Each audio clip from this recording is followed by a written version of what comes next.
It really came with the force of a revelation that the mere smoking of a small amount of vegetable material could completely invert the structures of my personality.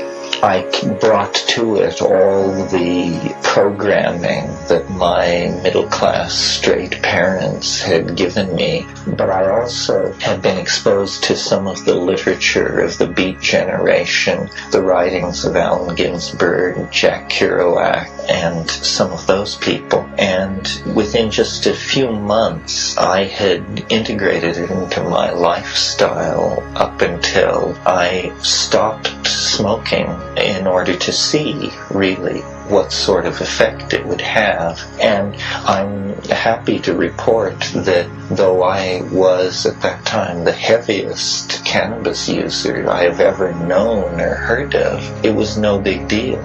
I simply stopped smoking it and took up reading in the evenings. It seemed to have no impact on my psychological organization at all, except that, I must say, my dream life became considerably more interesting. Cannabis must, in some sense, thin the boundary between the conscious and unconscious mind. And if you smoke cannabis, the energy which would normally be channeled into dreams is instead manifest in the reveries of the cannabis intoxication. It seems to be a plant which has evolved in a very intimate association with human beings from a very early time. The hemp plant is, since the Neolithic forward, the preferred source of fiber and cordage. And I think it's interesting to note how the language of story and the technical language of weaving are very, very similar. We untangle a narrative, we weave a story. All of these words which describe the use of fibrous materials are also the words that we use for storytelling and narrative. And I think it's because probably these two concerns, weaving and storytelling and linguistic facility, go back and find themselves in congruence in the hemp plant. When I attempt to analyze in the broadest sense what the influence that cannabis has on myself and on large groups of people who use it, it is that it seems to exert a kind of feminizing influence. It's a boundary dissolving drug, but a very gentle boundary dissolving drug. It doesn't dissolve boundaries in the spectacular way that the mega hallucinogens do. The reason that I've smoked it so assiduously over the years is very simply that if I don't smoke cannabis, all the anxieties of the petty bourgeois pour in to claim my attention. If, on the other hand, I avail myself of cannabis, I'm able to rove and scan through a vast intellectual world that is composed of all the books I've ever read, all the people I've ever known, all the places I've ever been, in no particular order. And what I really value about cannabis is the way in which it allows one to be taken by surprise by unexpected ideas. One thing I might say, we in the 20th century tend to smoke our cannabis. On the other hand, for the 19th century and for all of European civilization, cannabis was something that was eaten. And this method of ingestion changes cannabis into an extremely powerful psychedelic experience. I mean, if you read the accounts of people like Theodore Gautier or Baudelaire or Fitzhugh Ludlow, written in the mid-19th century, they are describing experiences that obviously were for them as powerful as a 500 microgram dose of LSD. In fact, for the serious eater of hashish, it is the portal into a true artificial paradise whose length and breadth is equal to that of any of the artificial paradises that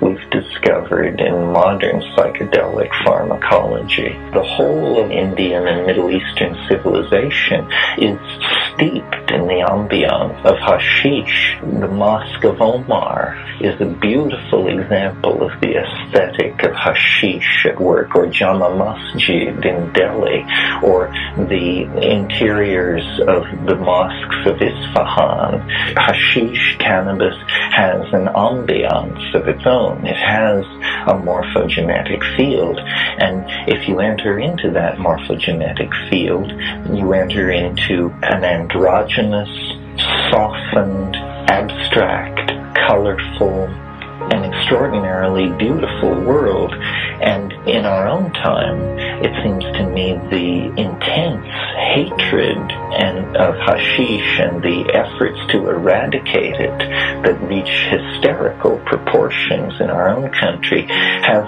nothing to do with the pharmacological impact of the drug or any deleterious effect that it might be perceived to have, but rather it is sensed as the carrier of a different set of cultural values, which I would broadly describe as Gaian or Gailanic or feminizing or androgynous, and that this is what really brings the opprobrium of the dominator society upon it. It is profoundly disloyal to the values of modern industrialism. I mean, no other drug other than caffeine has ever been written into the industrial contracts of workers as an inalienable right.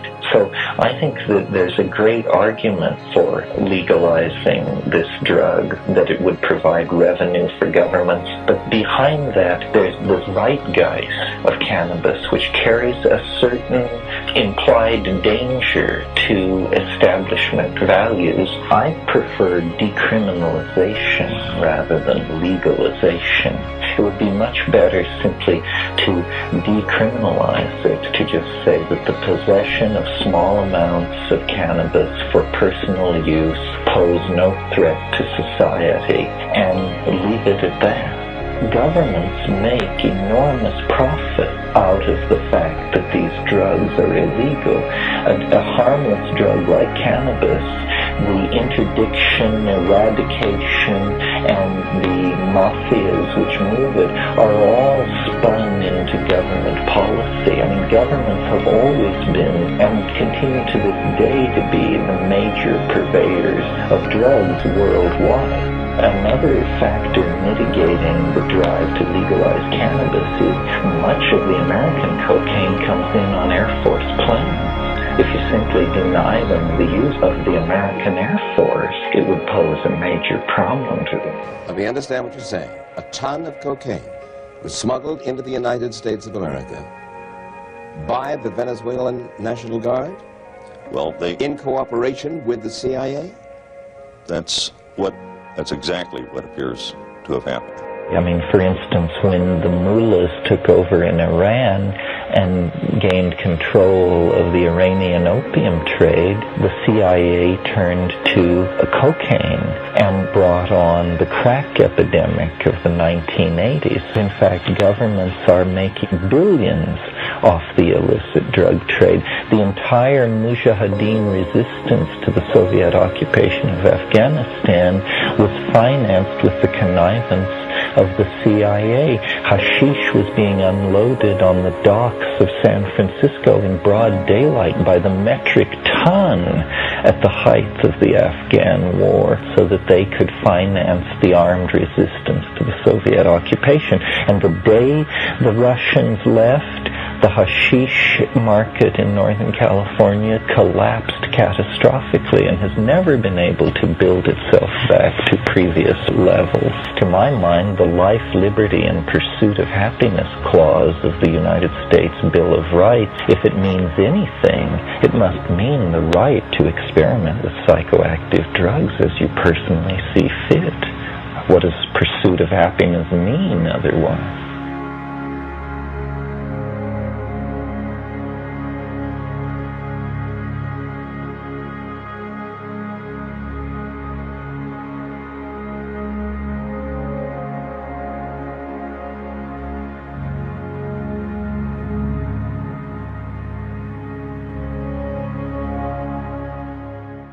once I became concerned that I did too much smoking. So I decided I would quit. So it so happened that the conditions for the experiment were perfect, because I was arriving on a small desert island in the Seychelles group in the Indian Ocean, and had rented a house on this island in order to write a book. So I had this bomber weed, and I just rolled it up and nailed it above my kitchen door, and decided that I would not smoke until I had finished writing this book. And was relieved to learn that I had enough self-control that this was possible. But I did not resort to breaking my pledge, and I slowly realized it was all right, and otherwise it didn't seem to be any big deal. And I wrote this book, and it took me about 6 weeks, and I had promised myself that when the book was finished, I would then allow myself to smoke up this lid of weed before I left this island. And finally the book was finished, and I rolled these huge bombers and dragged my lawn chair out under the coconut palms and waited for the sunset to get really going, and then I just flared and consumed about 3 of these things in about 5 minutes. And I was just waiting for this sense of relief and accomplishment and clarity to sweep over me, and this thing began to happen, and I pushed it away, and then it came back, and I pushed it away, and finally I realized I had to look at what this was, that it was just becoming overwhelming. And then I looked at it, and what it was it was the incontrovertible, instantaneous, deep, unarguable realization that this book I had written was dog shit. Up to a half an hour ago, I had this vision of myself returning triumphantly to Berkeley like Lenin entering Moscow with the tome raised high. Don't worry, brothers and sisters, it's all figured out. And I realized, that I was a catastrophe, an abortion, a monstrosity. So then I just shrugged my shoulders and said, oh, okay, I will smoke day and night until I can try and save this thing, if it can be saved. And I did. I did smoke day and night, and I did struggle with this thing, and it was not possible to breathe life into that corpse. This book, I'll just tell you the title in order to convince you that this thing should have died a borning. It was called Crypto Rap, Meta-Electrical Speculations on Culture. Terrible, terrible. So I realized then, at that point, that I was a fool to try to navigate life without cannabis, and that it would just get me in terrific trouble, and that I lost my way and couldn't make judgments and had no discrimination, and so forth and so on. Take it easy, dude, but take it.